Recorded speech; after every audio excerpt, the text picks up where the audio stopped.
Is Drew Prettyman, but when I worked at Chili's, it was Drew Dominguez. It's my maiden name. And I live in Fresno, California. In the beginning, it was great.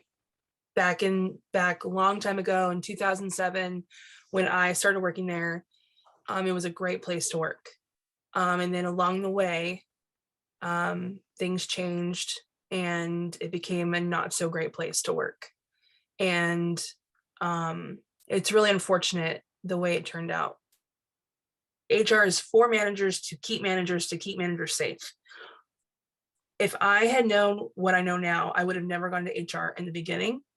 But I felt comfortable because I had someone who was above me who said, hey, like, if I were you, I would do this.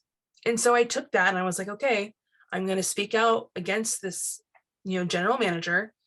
Um, and it kind of didn't go anywhere. Like, HR spoke to him, they got his side of the story before they even spoke to me. I was actually number one in my restaurant in the rating system when I was let go.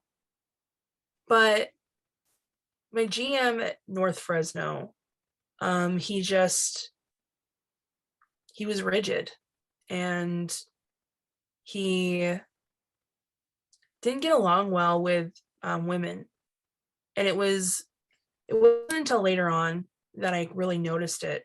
But female managers did not last long with him. It was just, I was stuck between a rock and a hard place, and there was nothing I could do. But I didn't want to leave because I love Chili's. I'd been there for 13 years. Why would I leave something that I knew and did well?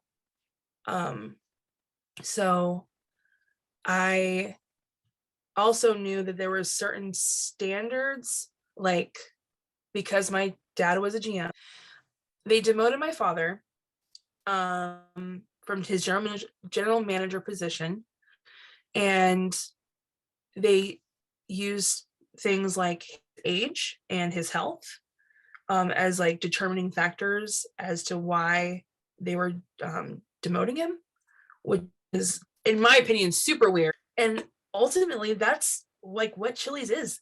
They're unprofessional. I don't know what's happened in the last few years, but they've really taken a dive. Um, and it's sad. I used to love working for Chili's. Like I I loved that job. And in the last couple of years of my time there, it just became really, really unbearable.